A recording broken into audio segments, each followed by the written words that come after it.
The America's Democrats podcast, a project of 21st Century Democrats, is made possible by contributions from our listeners. Want to do more? Go to americasdemocrats.org and click Donate.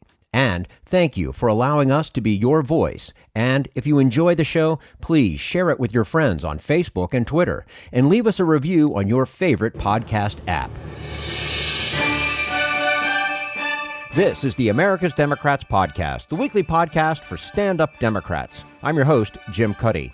This week, an extended conversation with political economist Dr. Julianne Malveaux on the hard work ahead for Democrats to confront racial inequality. And Bill Press with political journalist Ron Brownstein on the future of both parties as the red-blue divide gets deeper. Had enough of Fox News, the House Freedom Caucus, and Donald Trump? If you want the facts that you won't get from them or from the fake news sites of the alt-right, then stay tuned. Our sponsor, 21st Century Democrats, works hard to get everyday Democrats involved in returning our party to its roots and to success at the ballot box. Sit back and listen, then stand up and fight. And follow 21st Century Democrats on Facebook for all the latest progressive news. We're glad you can join us. Following his apparent victory in the November election, Joe Biden was quick to acknowledge the groundswell of support he received from black voters. Dr. Julianne Malveaux says now is the time to make good on the support by taking on the hard lift of closing the racial wealth gap.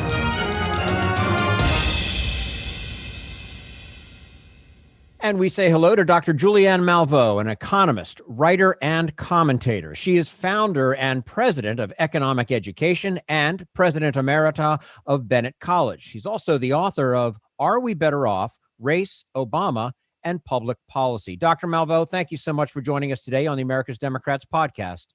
It's good to be with you. Thanks for inviting me. Oh, absolutely. It's our pleasure. And before we talk about what needs to happen with Joe Biden in the White House, let's talk about how we got here. And that means we have to talk about black women. Over 90% of black women voted for the Biden-Harris ticket. And they didn't just vote. They mobilized, organized, and drove up voter participation across the nation. How should we understand the drive behind this powerful contribution to American democracy? Thanks for asking that, because it's one of my favorite questions, one of my favorite things to deal with, because so many African-American women really stepped outside of their comfort zone and did so much. Melanie Campbell at Black Women's Roundtable, Stephanie Brown James at the Collective PAC, just so many. I can't even call all the names. So Latasha Brown with the Black Votes Matter. And just go down the list. We were energized and mobilized because, first of all, how could we support a misogynist, homophobic, I mean, you name it. You literally name it. How could we support such a person with the kind of comments that come out of his mouth on a regular basis? We know that when we organize and mobilize, we get it done. That's, Dr. Dorothy Height, who's the president of the National Council of Negro Women until her death in 2010, used to say, Black women don't do what we want to do. We do what we have to do. And one of the things we had to do was, frankly, get rid of that man. Yeah, absolutely. This election now means we will have, and I can't believe we're finally saying this, it's taken until 2020, the first woman of color in the White House with Kamala Harris as vice president. How significant is this specific victory to you? Oh, personally, it's extraordinarily significant, but politically, it's also very significant. Kamala is a friend, not a close friend, but I knew her from California politics when I lived in California. And she's always been a rising star. She's really smart, as you've seen her with the Senate confirmation hearings in judiciary. Just a really smart woman with a really good sensibility. And I'm glad that she and Biden seem to have bonded at some level, because what's really important is the relationship between the vice president and the president. So there's symbolic significance, but there's also all kinds of other significance. Biden knows how to be a vice president because he was for 8 years. So he's going to give her lots of responsibility, just like President Obama gave him.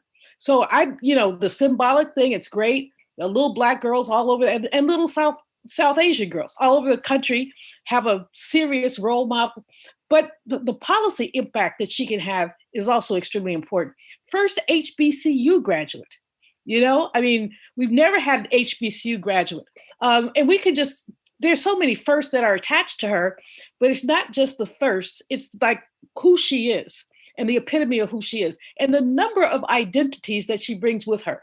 Not only African-American, South Asian, married to a Jewish man, it's sort of like she is the Rainbow Coalition walking. Right. Yeah, that's right. I think it's a perfect representation. Even as we celebrate victory for Joe Biden and Kamala Harris, we have to acknowledge this was far from the blue wave many had hoped and really even expected.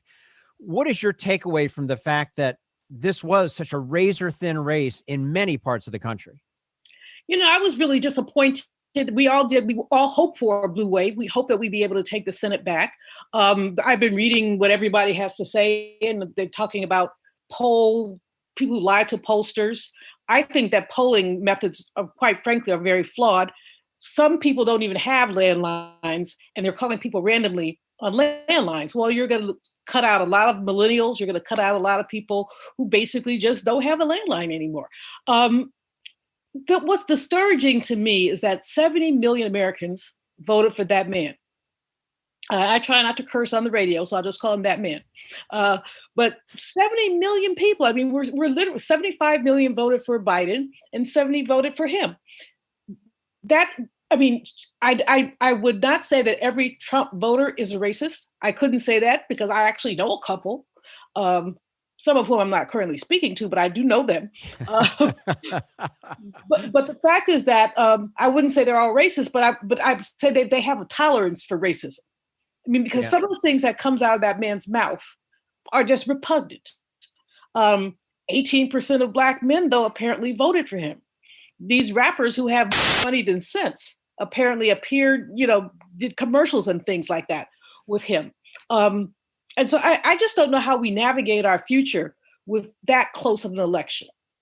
The good news in the close election, of course, is that we don't know what's going to happen with Georgia, but Georgia certainly is purple now. We can't call it red anymore. We didn't do as well as I thought we would have done in South Carolina, but I think that there are lots of takeaways there. Jamie Harrison had buckets of money, but what some people are saying is, but did he have a ground game? He's a protege of Jim Clyburn's, and Clyburn certainly has a people's touch, but we just don't know. We'll have to see what the analysis look like. But Jamie Harrison lost by a substantial margin. You couldn't say that one was close. Sue Collins won. Now she's a beloved figure in Maine. People were mad at her about Kavanaugh, but she's got deep roots there, so she was able to pull it out. But it wasn't pulling it out. That was not a close race either. So when you look at the races that were not close, Democrats have to do a come to Jesus. We Democrats have to do a come to Jesus with ourselves about where we're investing, how we're investing, what we're doing, what kind of teams we're sending around the country. One of my disappointments was that the Democratic Party did not get involved in Mike Espy's race in Mississippi until very late. Now, one might say, can a Black man really win in Mississippi? And the answer, and Mississippi is still Mississippi. Now, they did change their flag through ballot initiative. They took down the Confederate flag, which I think is great. But, the party's going to have to invest in some of these people. I think back to with Carol Moseley Braun and how late Emily's List was to endorse her. And, that's early money is like yeast. And so, the Democrats have to get that. And so I think, it was close, but, it wasn't so close that we need all these recounts that man wants. You're not going to be able to make up 20,000 votes in Georgia, the recount. Not going to happen. So, we've got a lot of work to do as Democrats. We've got a lot of work to do around outreach. I don't know what happened with the Latino community in Florida. Well, I know what happened in Florida. That was Cuba. All you have to say to a Cuban is socialism, and they're running in the other direction. But Texas, even at the border, New Mexico, the Rio Grande Valley, it was shocking, the numbers that came in from there and the number of Latinos that voted for Trump. It was extremely shocking, especially, Juan Williams has a good piece in The Hill where he talks about how many men of color were hoodwinked. But there's something about machismo culture that men of color seem to identify with. So when that man says he's going to grab women by the you know what, there are men who say, "Oh yeah, I want to do that." you know, when his lifestyles of the rich and famous, there are a whole lot of people who are aspirational and want to have the same kind of wealth, et cetera, that he has. I threatened one of my relatives. I said, do that and do not speak to me again in your lifetime. Just take me out of your phone, throw my number away, because I find it just repugnant. As Maxine Waters says she's going to be mad at these people who voted for him. And I am too. But again, at the end of the day, we count up all the votes. The bottom line is Democrats won the White House. Fair and square, and with no, we have 4 years, really 2, to clean up our act and figure out how we can take the Senate back if we don't take it back in Georgia on January 5th. So we have time to do work, but we have to do work. I wrote a piece. I said, I did exhale. I don't think I slept from Tuesday until Saturday. I mean, I was glued to the TV. I go to another room, to TV on in that room, had MS and CNN going simultaneously, just really so anxious. And on Saturday, I exhaled. I just said, oh, yes. But then I had to inhale the reality that our structure has not changed. Our economic structure has not changed. Inequality has not changed. Biden is not a progressive. He's definitely a sort of center left. Kamala is more progressive than he is, but she's no Elizabeth Warren. So if we're trying to talk about structural change, that's a heavy lift. And it's something we have to start talking about. Yeah. Before I get to my next question, I just want to mention, because you just mentioned it, the exhale and inhale.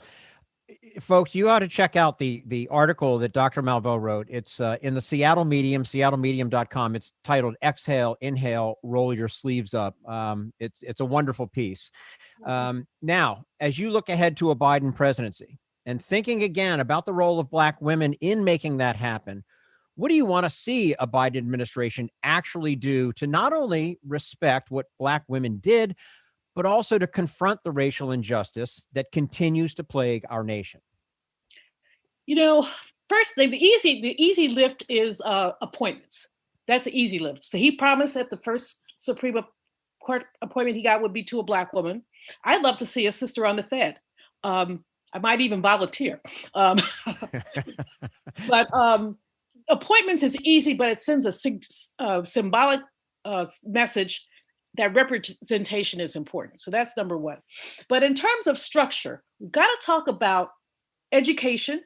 We've got to talk about, what's the number? 53% of our schools, I mean, even if we're able to get back to where we were with Corona, before Corona, 53% of our schools are labeled either poor or fair. The American Society of Civil Engineers gives our schools nationally a D+. A D+. We're not ready to, frankly, we're not ready to reopen schools with the space constraints we have and everything else. So education is key. COVID response is key. And with COVID response, what he's got to do is give more to the communities that have been hit hardest. We've always resisted the notion of targeting in this country. We've always, the Black unemployment rate was not twice anymore. It was about 1.5 times that. The white unemployment, there's always been an unemployment rate gap. And not even President Obama wanted to deal with that gap. But if we want to deal with structure, we've got to deal with that gap. We've got to deal with the issues that Consumer Financial Protection Bureau, that's a huge one. I expect him to strengthen it. We saw it weaken, and it needs to be strengthened. We could the education piece is so key, but employment is also key. Money for cities is also key. Cities are Blacker, browner, older, and younger than the rest of America. Blacker, browner, older, and younger. Those are populations who basically need support. But what we see now is that 63% of cities, I think, 65%, have stopped infrastructure projects because of COVID. Because what COVID has done for them is reduce their revenue stream. But when we resume those projects, we have got to use affirmative action or to make sure that people benefit from this. We got to make sure that, all the white guys in construction don't get all the jobs, but that somehow you're getting some black and brown folks in there. But basically what Biden and Kamala have to do is to be race conscious. And as they're race conscious, I think public policy will evolve from that. But they have to think about race. And, we know that somebody doesn't think about it. Well, the issue of police reform is really important. I'm not in favor of defunding the police. I think that's silly at best. You know what? I actually think that is a completely misunderstood statement. I don't think there was, for most intelligent people, I don't think anybody was talking about strip all the money away from the police. But let's face it, if somebody is having a mental issue, what good is it to send a police officer who is not trained to deal with somebody dealing with mental issues? It just doesn't make sense. No, I agree with you on that. I found that the slogan itself, I know that people didn't mean take all the money, but I also understand how for a white moderate, that kind of slogan could be off-putting. Right. Then when you couple that with the exaggerated notion of violence in the streets, I could see how people would say, "Oh, I'm not going for that." And the use of socialism, far left radicalism, that all fits into that umbrella. So I wish that folks who put that out there had thought about it a little bit more and put something out there that was a little more thoughtful. Political economist Dr. Julianne Malveaux. Stay with us for part 2 of our extended conversation on the America's Democrats podcast.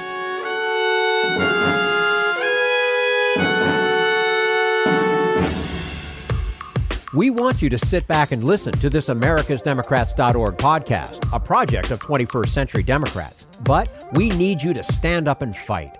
Do you want to get involved and help get our party back to its roots and to success at the ballot box? You can make your contribution to help us keep this show going and to elect Democrats who will stand up for democratic principles.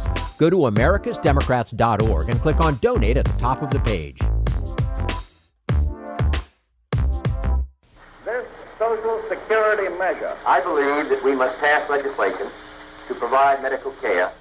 This is our tradition. When our grandparents came to America, it was the Democratic Party which said, welcome. It was the Democratic Party, the party of Roosevelt and Truman and Kennedy and others, who said that America belonged to all its people, not just a handful of the rich or a few giant corporations. That's why great leaders like FDR fought so hard for Social Security, and why JFK stood up to the insurance companies and their Republican allies to get Medicare. It's not just one thing, or one time, in one place. It's about a whole history of standing up to the Republicans and saying someone has to be on the side of regular working people in America, whether it's defending Social Security or just the way your loved ones are treated on the job. That's what the Democratic Party is all about. And that's why this message has been brought to you by the Democratic Party. Working people like you and me. Paid for by 21st Century Democrats. Not authorized by any candidate or candidates committee.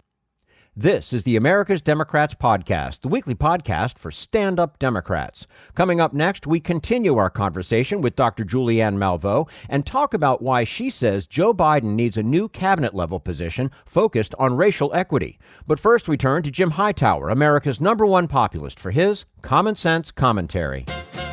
From kitchen tables worldwide, you can hear a chorus of parents chastising their children with the same refrain. Stop playing with your food.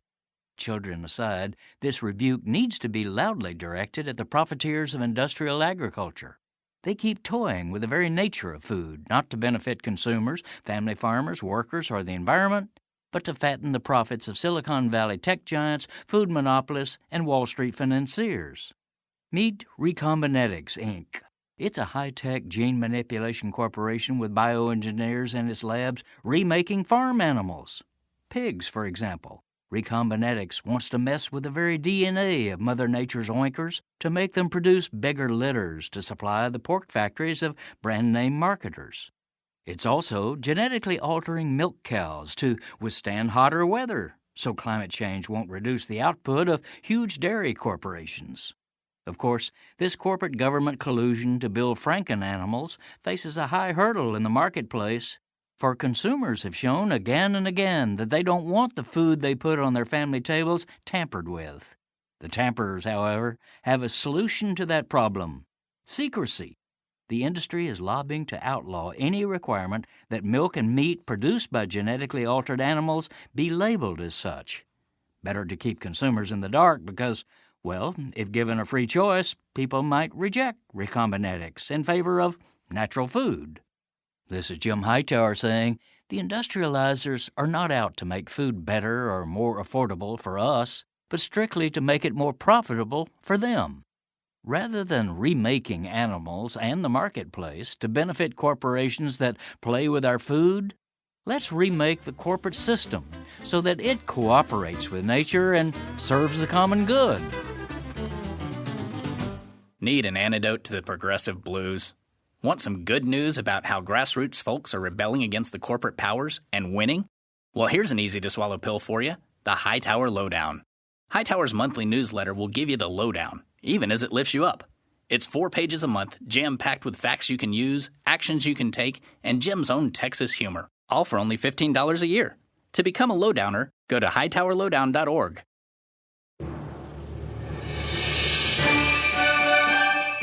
This is the America's Democrats Podcast, the weekly podcast for stand-up Democrats.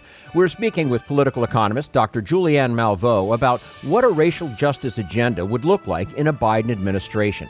All right, turning now to the pandemic crisis facing the nation. You're a noted economist and have written about the economic impact of the coronavirus pandemic, especially on women and people of color. What's happening to those who are slipping through the cracks, and what does the Biden administration need to do to craft a just recovery that offers hope to all Americans?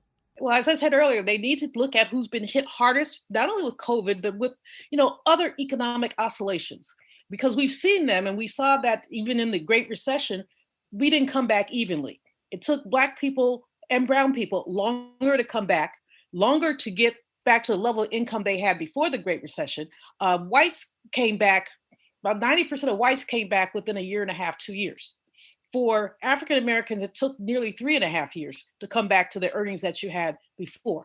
So I think that when we look at recovery, we have to look again at who suffered and how we restore them. The first thing Biden can do really is to have a moratorium on evictions. I mean, we have, a moratorium on evictions because more people living in the streets, or some churches have emergency funds. Well, they'll pay for 1 month rent. Well, 1 month rent is like putting, the finger in the dike. It holds you for a month, and then what happens? But then again, these private organizations don't have enough money to say, well, we'll pay your rent for the rest of life. Now, I understand as an economist the implications of having a moratorium on evictions, which is many landlords also owe money. In other words, they need their rent to pay their mortgages. So there's got to be a way to figure some of that out. But people living on the streets, I mean, I live in downtown DC, and I've noticed, just an increase in the number of people who are on the street. So we've got to really stop that. We've got to have a better policy around homelessness and economic depravity. We don't have that now because certain people don't care about it. They'd rather, basically hook their friends up with a tax cut than look at the rest of the country. 45 had a moratorium on student loan repayments, student loan interest through the end of December. But I think that frankly could be extended. 45 was not interested at all in any kind of student loan forgiveness. On the other hand, at the other side, you have Bernie saying, forgive it all. Elizabeth Warren had an income-based plan, forgive it up to a certain amount of money. Biden has said that he wants to forgive $10,000 for everybody who has student loans. I don't think that quite goes far enough. When I look at the numbers, when I was president at Bennett College, and I would look at the student loan numbers every May when students were graduating to try to put a face with an O. Some young people owe like 60 grand. Now part of that's sort of like, why did we let them borrow 60 grand? And that's a whole other story. But, if you're going to be a teacher and you owe 60 grand, that just doesn't add up. Mm-hmm. So we've got, that's a way basically of closing the wealth gap as well, because basically what happens when people have a lot of student loan debt is that they basically postpone adulthood. They end up living with their parents. So that means that they're not getting married, they're not buying houses. So they're basically constrained in their choices because their first priority has to be to pay off that student loan. I think that when we look at housing, that's another. I mean, Ben Carson has done literally nothing at HUD, literally, and he's done more harm than he's done good. And so that becomes another area where, if we're talking about economic equity, we need to look at access to housing, access to home loans. And there's just a whole range of places where we experience discrimination in markets that I believe the administration should deal with. I would love it if Biden-Harris somehow had either there would be a cabinet membership or something that really dealt with inequality. Not the Secretary of Inequality, but I mean, something that sort of said any policy that we do, we're going to vet it through the lens of inequality and race. It would. I mean, that's long overdue. Quite frankly, that is just long overdue, and we're finding out now, given that little less than half the country voted for 45. I think that's pretty clear by that vote count. We're speaking to Dr. Julianne Malveaux, economist, writer, commentator, founder and president of Economic Education and president emerita of Bennett College, and also the author of Are We Better Off? Race, Obama, and Public Policy. And Doctor, of course, the hope is that we will at some point get beyond this virus. In terms of a larger economic agenda, what will you be advocating for in this next chapter of American politics? First of all, infrastructure. I mean, I think it's really important. When 45 came in, he said he was going to do infrastructure. He didn't do it. So all you have to do is ride down 95 or any other highway and potholes, et cetera. Some construction is happening, but not very much. That's also a job generator. So, and as I said earlier, our schools are in bad shape. Many of them were built in the 1950s, which means, there are schools that are older than me. And that's not the litmus test for anything, but when I think about it, sometimes like, really? So infrastructure is really important. The quality of our water. I mean, American Society of Civil Engineers gives us overall for our infrastructure. That's water, bridges. We have 47,000 bridges, actually 46,600 bridges that are in bad shape, could blow at any time. So dealing with infrastructure is both a way to deal with job creation and a way to improve the quality of life. Now, footnote under that, when you deal with infrastructure, you tend to be dealing with men's jobs. Construction, et cetera, tend to be men's jobs. So we've got to really look at how women fit into that and to make sure there's some equity for women there.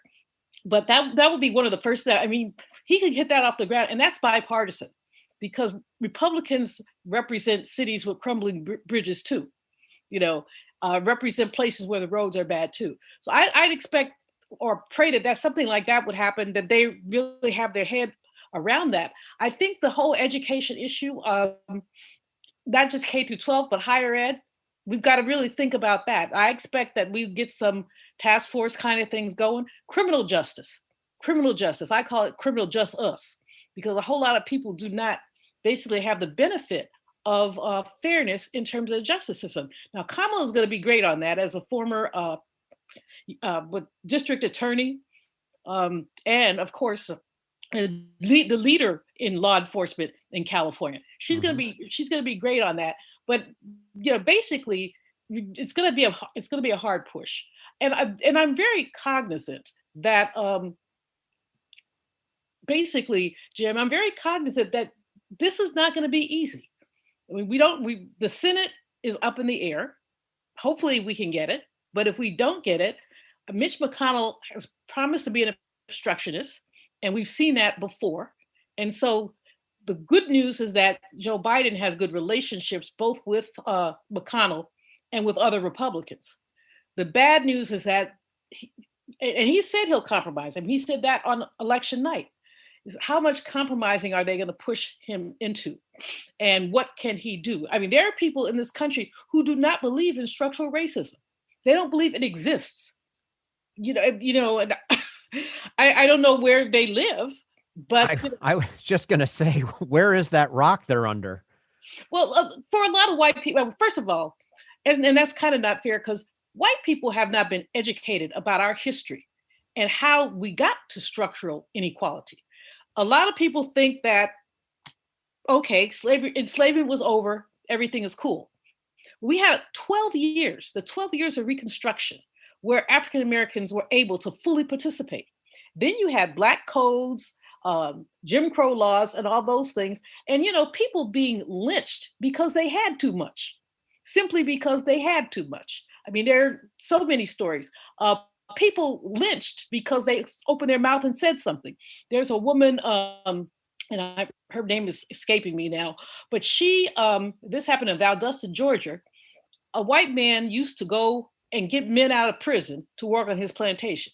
He had a bad reputation of being very mean. He beat a man with a shovel one day, and so the man shot him. Now, he didn't shoot him right away, but he did shoot him, and he shot his wife. He didn't kill the wife, but he did kill him. For 2 weeks in Valdosta, Georgia, every day they killed a Black person who had some tangential relationship with this guy. And by that, I mean tangential. They weren't siblings. They were 13 people lynched in 2 weeks. Then this woman, Mary Turner was her name. Mary Turner went down to the courthouse and said her husband was lynched. She was 19 and she was pregnant. Her husband was lynched. She went down and said, someone is going to pay for this. You can't just lynch my husband. So they lynched her because they said she had an offensive manner. She was 19 years old. She was 9 months pregnant. They hung her upside down. They lit her on fire. And then after she had died, they slit her belly open and stomped the fetus.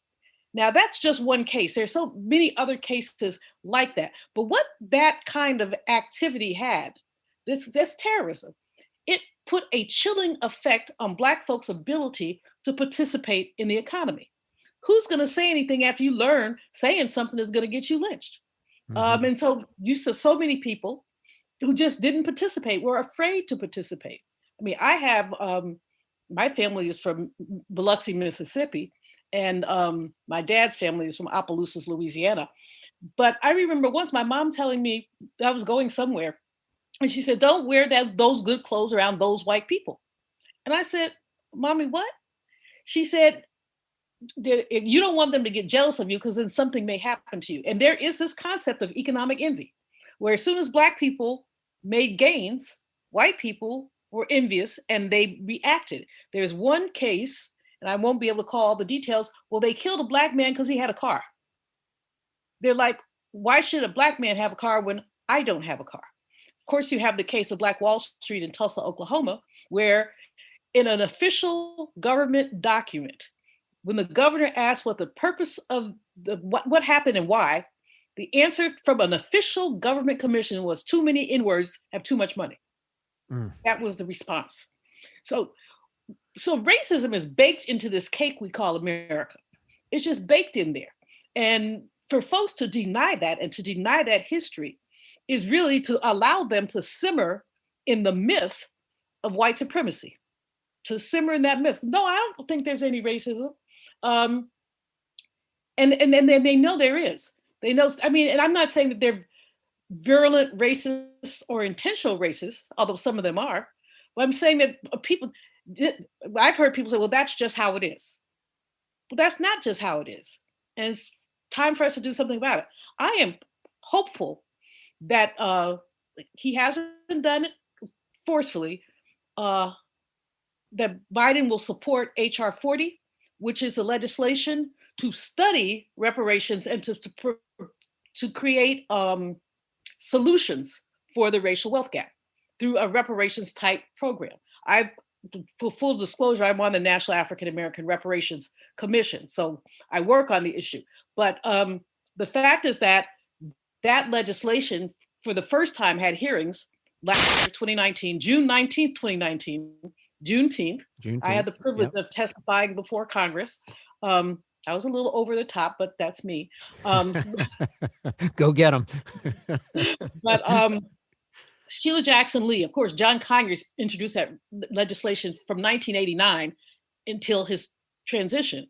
But Sheila Jackson Lee, with his blessing, had taken over the passage of the legislation, or she called the hearing. She was able to get the hearings, and the legislative, we've got now almost 200 congressional co-sponsors.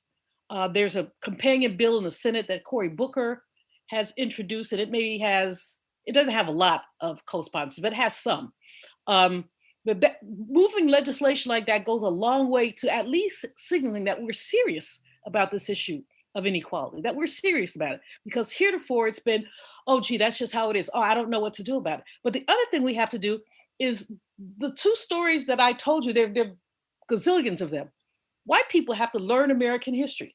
Deliberately, we have whitewashed, if you will, American history, so that a lot of people, I mean, the only thing I might be grateful to 45 for is when he tried to have a rally on Juneteenth, people started talking about Tulsa.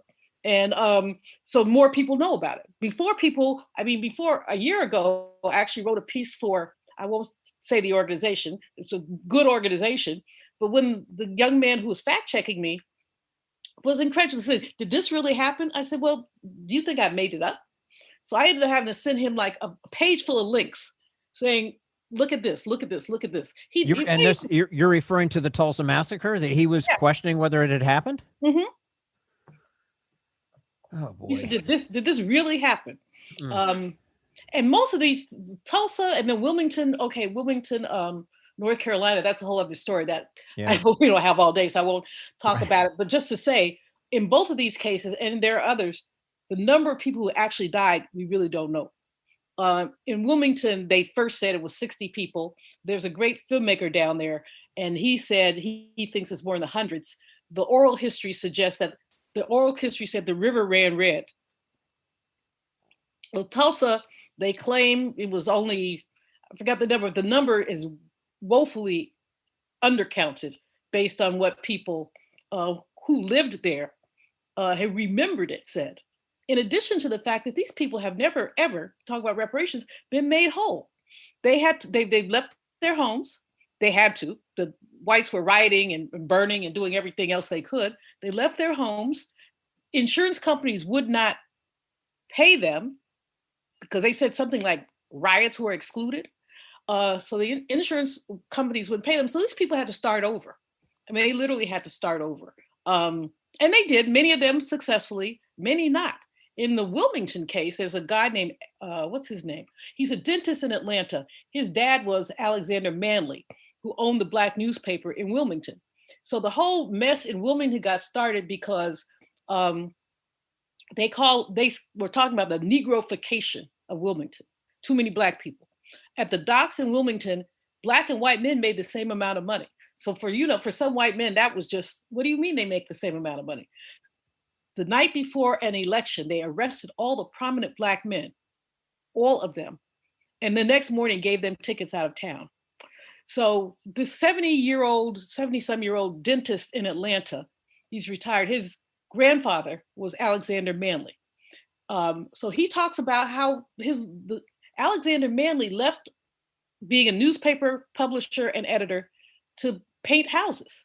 Now that's honest work, but I mean, it was quite a come down in terms of social status and in terms of what the family could afford then in terms of amenities and things like that. So our economic history is a history of oppression and exploitation. And it's one that I wish my white brothers and sisters would just be more knowledgeable about. But as recently as 6 years ago, I was talking to a high school teacher in Atlanta, a white woman, and the woman told me you could make an argument that the South won the Civil War. And I said, honey, where did you go to college? That's all I could say. It's like, you could make it 45 thinks he won this election. So, right.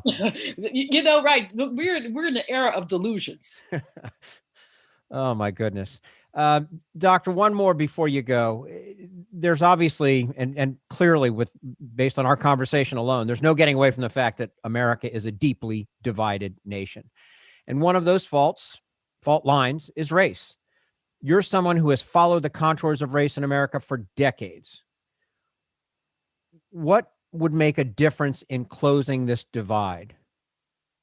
What's the first thing? What's the major thing that needs to happen right away? Reparations. I don't know that would close the divide, but it would give people more money, more access. And reparations is not about writing people a check. It's about repairing communities. It's about repairing our cities, repairing our health systems, dealing with the psychological trauma that enslavement and its aftermath had on Black people. Of course, saying reparations kind of pie in the sky. I have, white people say, well, I never had any slaves. No, but what you need to understand is that you benefited from a system that was based on the foundation of enslavement. But I think also education closes the gap. I mean, people need to know this history. It may be painful, but we need to know it anyway. And I think I'd like to see just a multicultural group of leaders, white, Black, Latino, Asian American, Native American, really begin to have conversations that grapple with some of this in a forum that might be televised, that might be Zoom called or something, but where, people who are in leadership positions are going to ask questions that the ordinary person would not ask. So it's kind of offensive when, I don't know, some random white person says, well, gee, I didn't have any slaves. But if a Latino makes the case, well, why, if reparations come from tax dollars and I pay taxes, why should I do this? I think you have a different tone of conversation than, like I said, the random white person talking to the random Black person. But then we have to make more effort, I think, to be together, and that's easier said than done. I mean, 11 o'clock Sunday pre-COVID is still the most segregated hour in America. White folks go to white churches, Black folks go to Black churches. Every now and then you might get some unity in there. So this is easier said than done. We've had 400 years of division.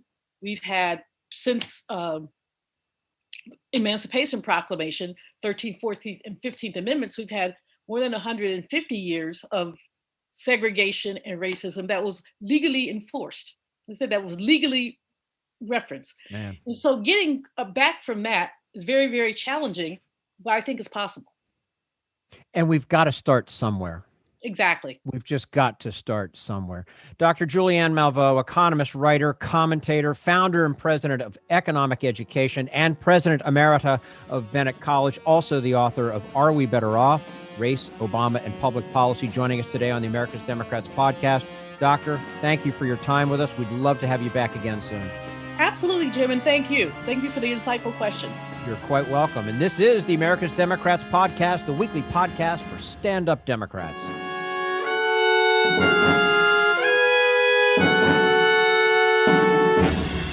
We want you to sit back and listen, but we need you to stand up and fight.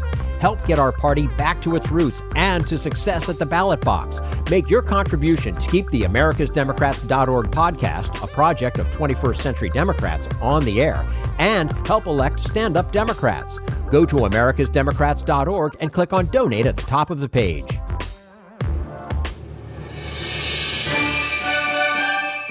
This is the America's Democrats podcast, the weekly podcast for stand-up Democrats.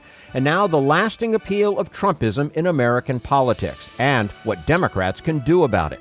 Bill Press talks with Ron Brownstein, senior editor at The Atlantic. It's a big week for Joe Biden, not only now cover of Time magazine. David, you were up in Wilmington a couple of days ago when he introduced his nominee to be Defense Secretary, General Lloyd Austin. Will Austin get confirmed? Oh, yeah. I don't think there's any doubt about it. I know there's some Democrats who have expressed disappointment because Austin is a military guy, and they don't think that a military guy should be running the Pentagon. And he needs a waiver. Right, and he needs a waiver that has to be approved by both the House and the Senate. So some House Democrats have weighed in with their misgivings. But I think that those are going to go away. I just can't imagine him, the first African-American nominee to head the Pentagon, being rejected by either party, frankly. So I think it's a little bit of noise that's going to go away. Seemed like a long shot. How did he get the nod? Did he and Biden go back? He and Biden do go back. You remember when Biden was troubleshooting some issues in Iraq and some of the war zones in the Middle East, and Lloyd Austin was along for those trips. And I remember hearing about Biden and Austin bonding and Biden feeling like he was one of his allies in the Pentagon. So I wasn't too surprised. To me, I think the reason he's got the job is because of Biden. I think he's really driving this process, and he wanted Austin as his defense secretary, despite the fact that he'll need a waiver, and despite the criticism, it was basically his idea, and he pushed it through. Well, Sabrina, speaking of bonding, when you and I were often in the White House press briefing room under President Obama, if you walked in the White House, you might have run into Ron Klain or Dennis McDonough or Susan Rice or Tom Vilsack or Tony Blinken.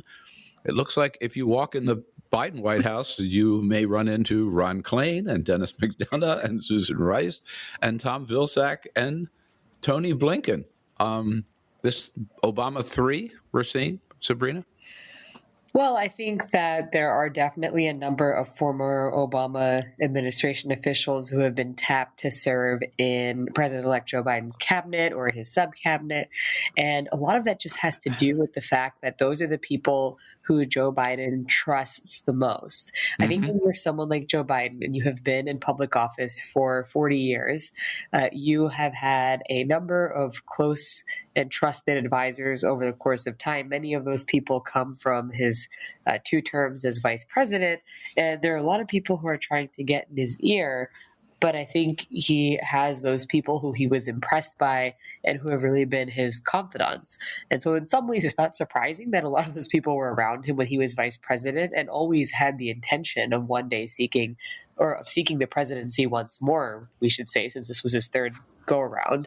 I do think, having said that there's growing frustration among progressives who up until now were holding their fire, that he has not brought in as many new voices as they would like, or leaders of the progressive movement. They feel like their role in helping him succeed is in some ways being taken for granted. And so I wonder how that frustration impacts the remaining cabinet positions that he has to fill, and also how many more Obama administration officials we might see come back into the fore.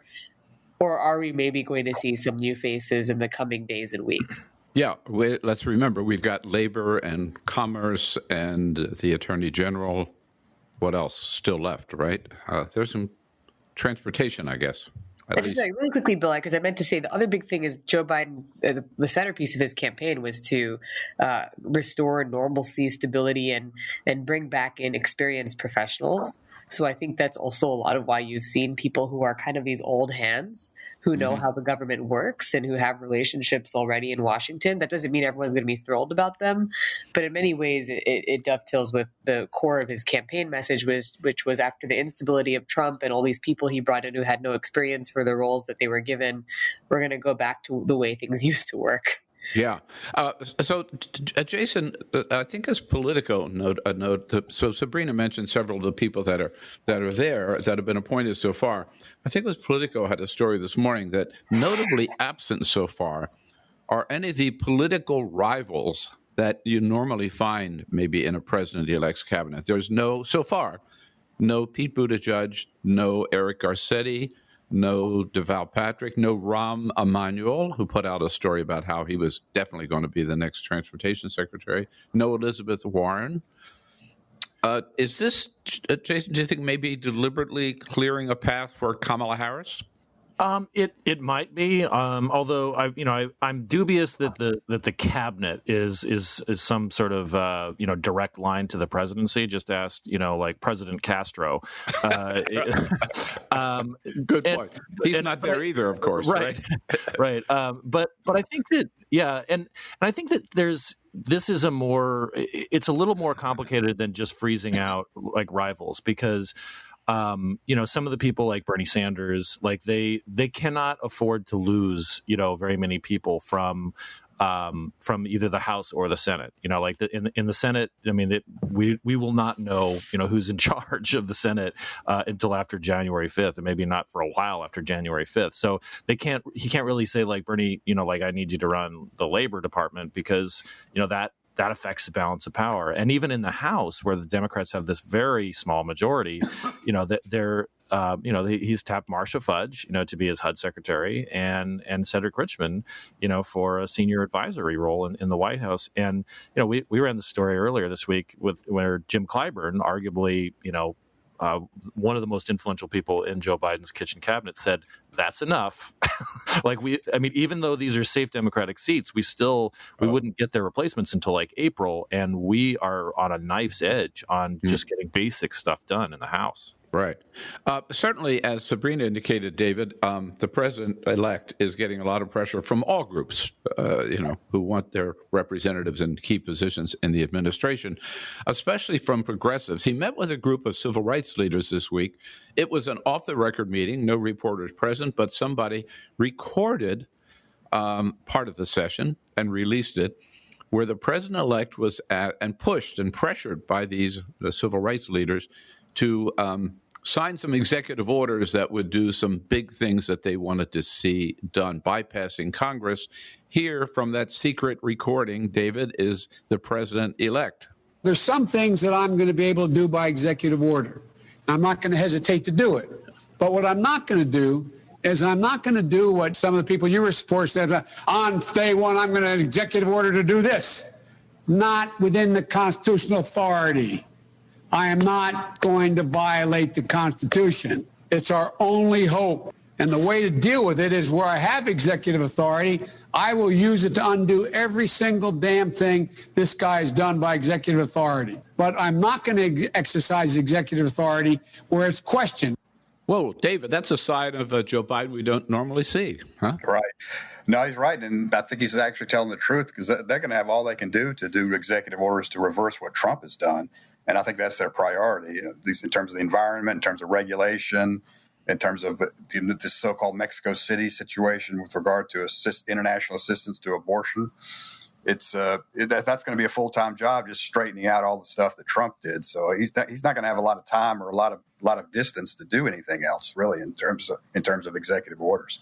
He also, David, seems to be saying, back off, don't push me too far here. That's right. And of course, one of the things is the group they're never really specific about which specific executive order they want Biden to do. So that's one of the problems, is a lack of specificity. But on the other hand, I do think Biden will be aggressive on executive orders, because he's liable to have a Republican Senate. He's liable to face frustrations in Congress. So it would not shock me for him in the end to do a lot of things through executive order. It's just going to be a while before he gets around to it. Right. So so far from Wilmington, Delaware, what's happening on that front. Meanwhile, at 1600 Pennsylvania Avenue, let's tune in. The president convened a group to talk about progress with the vaccine in the South Court Auditorium over at the old Executive Office building this week. And let's listen in and see if there's any new message coming from President Trump. We were rewarded with a victory. Now let's see whether or not somebody has the courage, whether it's a legislator or legislatures, or whether it's a justice of the Supreme Court or a number of justices of the Supreme Court. Let's see if they have the courage to do what everybody in this country knows is right. Sabrina, everybody in the country knows he won. Well, the president is singularly focused on the election, and he has spent all of the last few weeks pushing for some kind of way to reverse the outcome, even though it's clear that will not happen. He's obviously, his campaign has pursued, now I think we've lost track of just how many, but countless. 50, they're saying. Okay, 50. There you go. That have either been quickly dismissed by the courts, or withdrawn by his own legal team. And so there's no real path forward. You asked if Trump is finally going to concede. I don't think this is a president who's ever really going to concede. I think he's going to leave the White House because he has to on January 20th. And forever hold on to this conspiracy theory that he won the election, and live in this false reality, alternate reality, where the whole process was rigged, and he should have been elected to a second term. And this is happening at a time when coronavirus cases are on the rise across the country, and millions of people are suffering. There is yet to be another relief bill that has reached his desk. And rather than focusing on that, all he has been able to do is rant about the election. But to be sure, this is in many ways the way his presidency has operated, where we've woken up to those tweets almost every day for the last 4 years, where there's some kind of calamity happening in the country or overseas, and he's caught up in some kind of conspiracy theory, and so this is probably the one that will dominate until the day that he leaves. But it's just important to point out that all of these cases have been rejected by the courts and unsuccessful because there's nothing to litigate. Okay, and so having lost all of these cases, some 50 cases in the various state courts that the Trump legal team has challenged, they now go to their ultimate play, which is a case now filed before the Supreme Court, which seems to be, well, let me just, it's a case filed by the Republican Attorney General of Texas asking the Supreme Court to overturn the election results in Georgia, Wisconsin, Michigan, and Pennsylvania, asking the Supreme Court to overturn the results of the election decided by 161 million Americans. Jason, is this so absurd? There's no chance the Supreme Court would take it?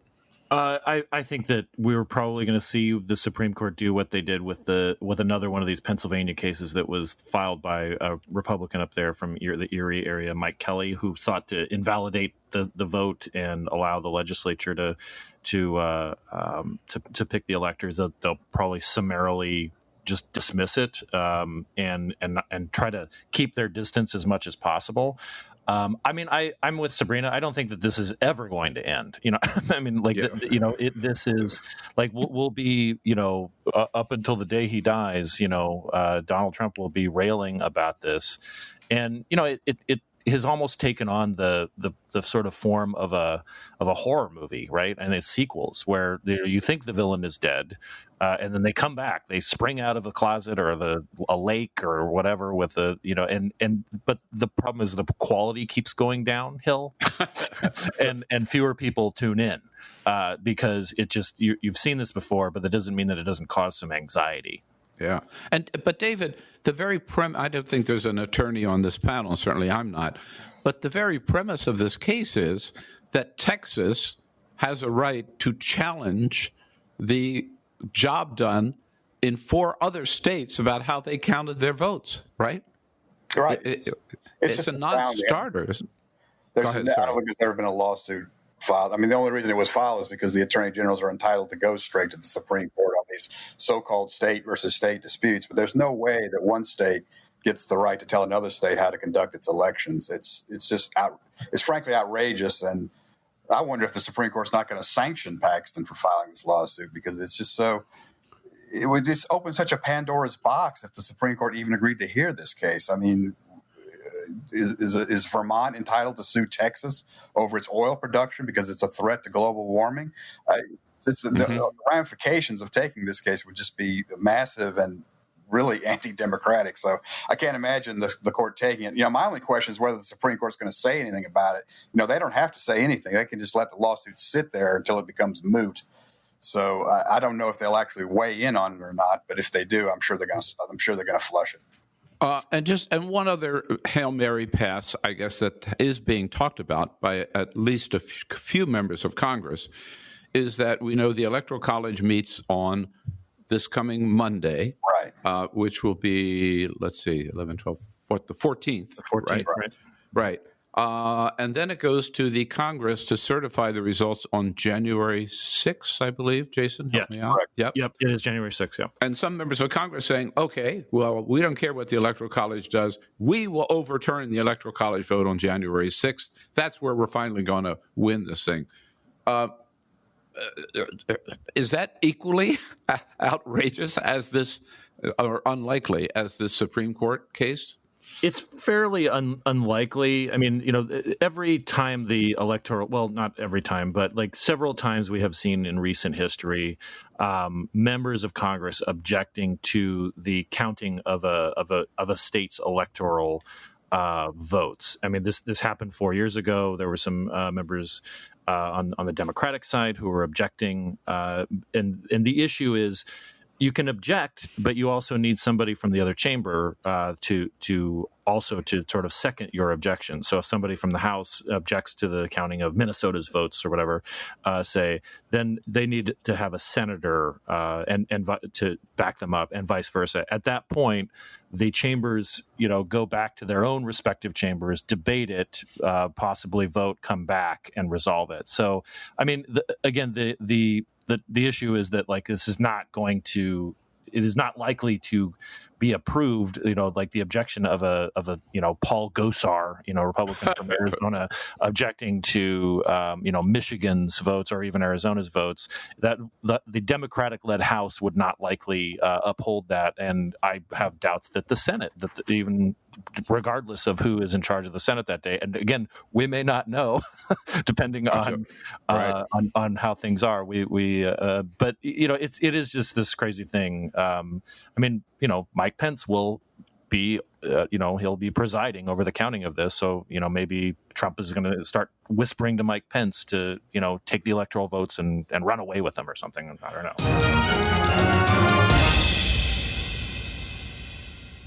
Bill Press with Ron Brownstein, senior editor at The Atlantic. If you'd like to hear the entire interview, visit BillPressPods.com. And that's all for the America's Democrats podcast. Thank you to all who made today's show possible, Julianne Malveaux and the entire Bill Press team. And thank you for listening. If you liked what you heard, please get involved in our efforts to keep this show going and to elect Democrats who are bringing the party back to its roots. Go to americasdemocrats.org and click on Donate at the top of the page.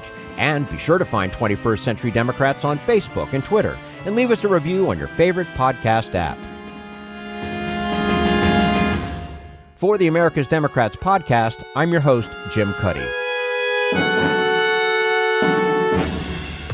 We want you to sit back and listen, but we need you to stand up and fight. Join us. Support the americasdemocrats.org podcast, a project of 21st Century Democrats, and help elect Democrats who will stand up for democratic principles with your contribution today. Go to americasdemocrats.org and click on Donate at the top of the page.